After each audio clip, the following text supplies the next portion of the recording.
Minneapolis suffered 2 deployments of troops following the murder of George Floyd. The first was about 800 National Guard troops on Friday, May 28, 2020. But what did this first deployment accomplish? It didn't prevent the burning of buildings on Lake Street. There's a fully involved fire on both sides of the street and no ability to put it out. I will be amazed if Minneapolis Fire doesn't at least try to get apparatus in there. But there's no chance of fire trucks getting in here at this point without a very heavy intervention by the authorities or by the National Guard. And I have to tell you, I just keep on emphasizing that they're not here. We're not seeing that presence. We know the National Guard's in town. I saw heavily armed vehicles on my way here earlier, but there are no police vehicles. There are no armored carriers. There's no National Guard in the vicinity. There's a real fear that this fire over here across the road, Miguel, if you can just look at it, at the liquor store, it now appears to be spreading. You're hearing them chant, George Floyd, George Floyd.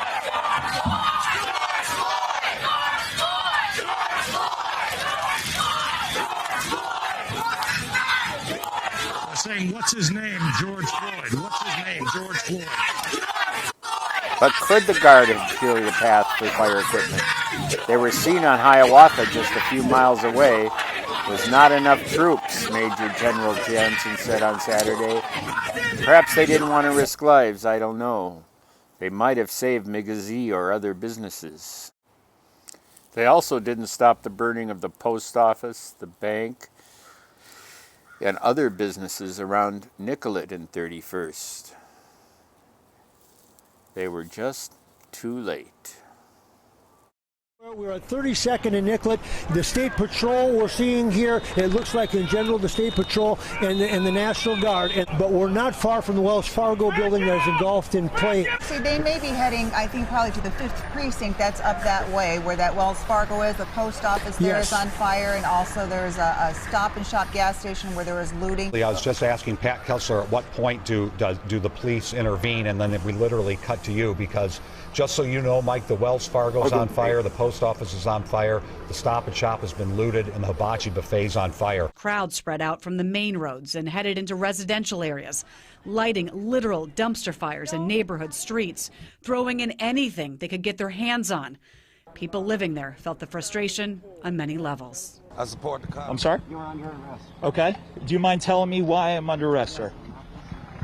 Why am I under arrest, sir?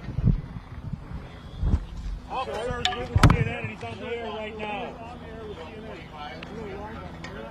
You are arresting him live on CNN. We told you before that we are with CNN. The second deployment was huge. The state put everything they had into it. Authorizing and talking to General Jensen to fully mobilize the Minnesota National Guard, an action that has never been taken in the 164-year history of the Minnesota National Guard. We have assembled the largest civil policing authority in the history of Minnesota. This was one of the most beautiful, peaceful gatherings I've ever seen. Tens of thousands of people on the interstate. And the Minnesota State Patrol couldn't keep a truck from plowing into the protesters.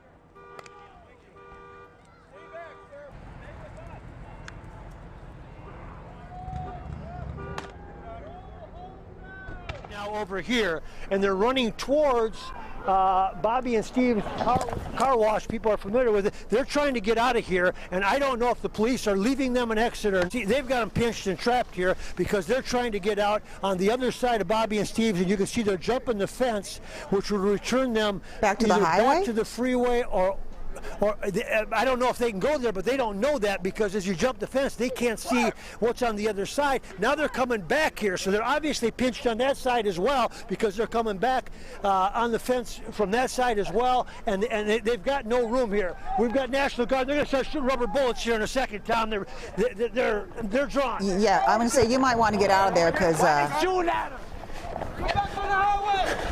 Yeah, nobody knows what's coming next now, but they've got everybody blocked. Just go in here, go in here, go in here, go in here.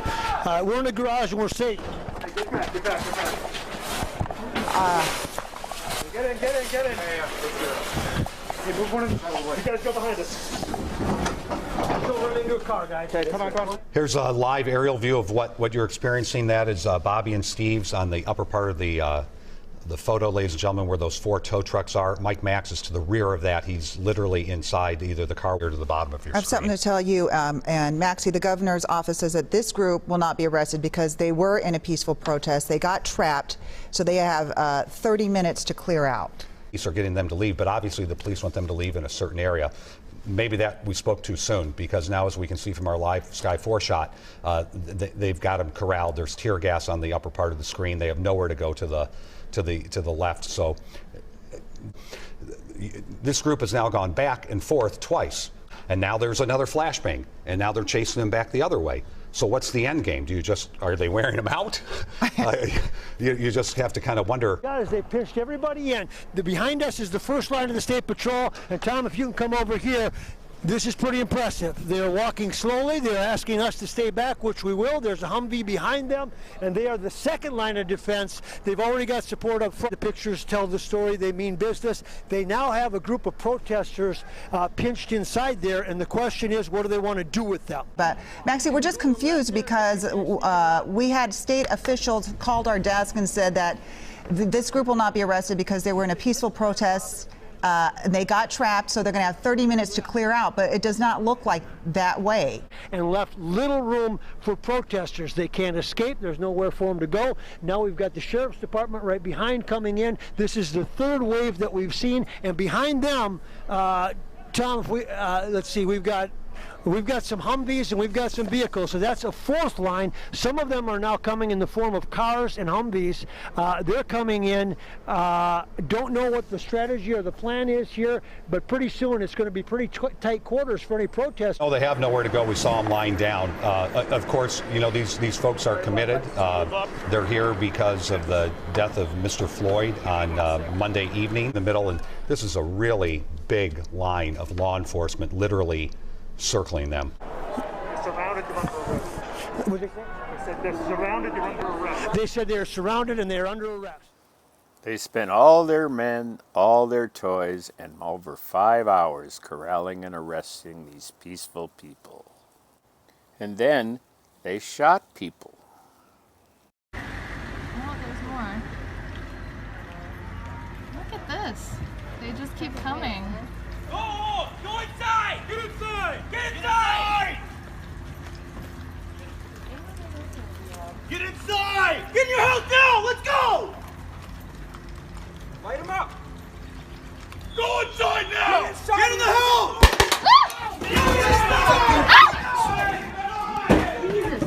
Get in, get in, get in, get in, get in, get in! Get in! Oh, God, that hurt. You good? Are you okay? Is that how Afghan villagers feel? They're fucked for that, dude. What?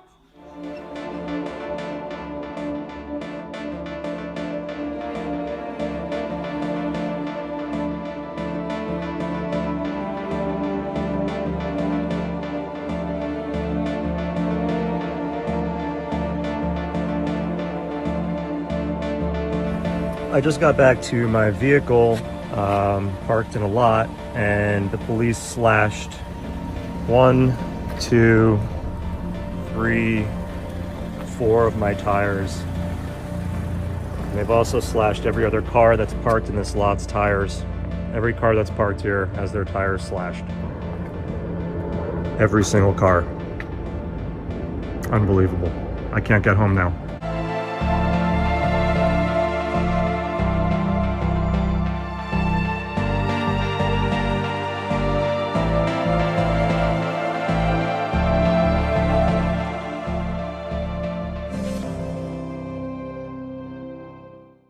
But one thing there's no record of is any protection of businesses, people, of neighborhoods. So who protected the city? Who kept us from burning? Well, of course, we did.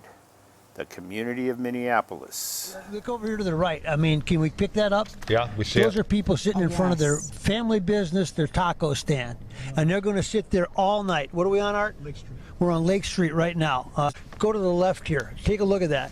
Those are not the bad guys. Those are not people that are protesting. Those are not rioters. Those are people that are taking care of their own and taking care of their business. And obviously, we look suspicious to them when we slow down, but all they want to do is make sure that they preserve what's theirs. And of course, so many people have worked their entire lives to own a business like this, to be in business, and they've become somewhat strategic about it tonight. They've figured out that they might be the last line of defense, and they're not going to let it go. And I think just their showing up and in mass and how many people stand in front of the buildings has been not only impressive and inspiring, but it's sent a very strong message to anybody that may think they can raise some cane or do something with them. So you're seeing it time and right here. You see it some more. This was organized today. This was just grassroots. They're just sitting there in front of the Time Bomb Vintage, and they're going to protect it, and they're going to protect it all night. And you can see this. They've got the reflective gear. This is the Longfellow Market. It's boarded up, but you can see the windows are open. And all they want to do is make sure that they keep peace and preserve what business it is that they have. And it's been heroic on the part of the way that these people have come together to help each other. This is Star Automotive. These are the people that are making sure that the bad stuff doesn't happen. Yep, and you can just see, this is, to me, the story of the night is how well they have showed up and how unified they are in making sure. And this is going on, by the way, they're on the south side of Lake Street. This is going on the north side in just as big a way. A couple things. You know, if you're watching So you've seen some of the people outside, but many of these other buildings that you can't tell right now have people up on the roof and in different vantage points because of the curfew. They're holding back and they're defending it, and you don't see that, but you know it's out there because of all the people that I've talked to tonight. That right here in front of are you guys protecting the laundromat? Just watching. Everything good? Okay. We have not seen, though, since we left the station, and we've put on how many miles now, guys? I don't know, 10? We have not seen one police car, except for as we were leaving downtown on Nicollet and 12th there. We haven't seen any police presence. And I can guarantee you, if someone tried to drive or walk by this area, there will be eyes on you. And that has been the case for several nights well into the morning. We did see suspicious vehicles. That was confirmed. As nightfall approaches, take a picture, take a video of it, don't engage. Preparation begins. Really, we're all just going to look out for our own corridors. Neighbors along this South Minneapolis block have been patrolling the area from sundown to sunup. Sarah Dutton says keeping the peace in the nights ahead doesn't mean they've forgotten why this all happened. And of course, like, we're heartsick about what happened to George. Like, that is the main focus point here. And we have to remember that this is all about George. It's bringing about a sense of community these neighbors never expected. And it's not just this specific location where we're seeing these patrol efforts by neighbors. People have been riding by on bicycles, sharing how they're doing this on different blocks. Reg Chapman had that story earlier, Frank and Amelia, in North Minneapolis, where those people were patrolling by car and spotted that fire overnight. So North Minneapolis down to South Minneapolis, neighborhoods are taking back their streets. This is our neighborhood. This is our community. Don't come and mess with it. You're going to get in trouble because we're not going to tolerate it. The most I've seen in terms of armament would be a flashlight. And one of the men over here who's on his bicycle, kind of doing his own patrols, has a unique baseball bat attachment to his bike. So it goes back to my point, Frank, about not being aggressive here, about just having that presence and simply making sure people know you're being watched and we're ready to call 911 if necessary. A lot of eyes. Yeah. All right, thank you, Jeff. One of the buildings destroyed along Lake Street is McGeezy, a Native American youth center that opened not even a year ago. We're devastated. President Kelly Drummer and Pastor Marlene Helgamo are now hoping it's the last of their landmarks to be lost. We knew that we had to make a concerted effort to protect the rest of our buildings. It was up to us to protect them. So Michael Gozi with the American Indian Development Corporation put out a Facebook call to the Native American community in South Minneapolis to help protect their land, their grocery stores, people's homes. For the past few nights from dusk till dawn, Hundreds have answered that call. I went 3 days with 2 hours sleep, so yeah, I'm here for the long haul. Bob Rice has been standing outside his Powwow Grounds Coffee along Franklin every night. Michael stands outside the All Nations Indian Church along Bloomington Avenue. We don't want to rebuild. We want to build up from where we're at. McGeezy, while a huge loss, remains the only one thanks to those spending their nights out in the community. I like to call them warriors, but they're protectors. And we learned that from Standing Rock, that we have protectors. We have people that are willing to risk their lives, literally. We are by the Little Earth community off of 24th and Cedar. And for some, it's part of what they call AIM, the American Indian Movement. And for others, they're just part of this nation. And they are taking care of their own tonight, and they are in front of businesses, and they're making sure nobody gets through. Joining me is, say your name now. You're the athletic director here, right? Yeah, my name is Muckle Roberts. Explain what you guys have choreographed here and what you have going on. What we have here is we have 24th and Cedar blocked off. We have 26th and Cedar blocked off for the safety of our family and our homes. Now, not far from here, we found some people that are also part of your same group, but they're protecting some businesses, and they're out in front of some businesses, and they are going to stand guard all night or as long as they have to. Can you explain that? We're trying to make sure all the businesses, all our homes, all our families are safe here over South Minneapolis. But I think a lot of people have found it refreshing and to an extent invigorating to see tonight how many people have bonded together in neighborhoods and places like Little Earth Nation to take care of themselves and take care of their own. Are you guys going to stay here all night or as long as it takes? We'll be out here all night, but don't get it mistaken. The native community supports we support George Floyd, and we want everyone to be peaceful. We want everyone to be safe. You go, and these have popped up all over. I mentioned earlier tonight, businesses and the people that own those businesses are taking care of each other with the help of their neighbors, and you're seeing that all across the Twin Cities tonight. But we kind of been keeping watch and staying out here, so thankfully nothing is going on, nothing wrong is going on right now, but we gotta be vigilant. So. And people are watching from these, we have some apartment buildings around us, one behind us and one here. It sounds like people are watching from there too. Yep. Yeah. So we have people doing patrols and stuff, and just keeping a lookout to make sure everyone's safe. Just a block away, an urgent care that we were told by other people patrolling the community, a Molotov cocktail was thrown at the building. They tried to get it in the front door, they think, because there was a little hole in it. And then someone, Dariush, who we talked to, kicked it away into the street. We're on our own. There is no central government at this point, so that's why I'm sleeping in the parking lot if I sleep at all tonight. So. Aaron? Yeah, I tried calling 911. Many people tried calling 911 after the Molotov cocktail was thrown, but there's no response. I mean, it's a co-op. We own it. I mean, so we're on our private property here, so we're not making curfew. We're here, Violation of unlawful assembly. You are ordered to cease your unlawful behavior and disperse peaceably from the area immediately. If you continue to obstruct, resist, and/or interfere with peace officers, you will be violating Minnesota State statute, and you will be arrested. So I don't know.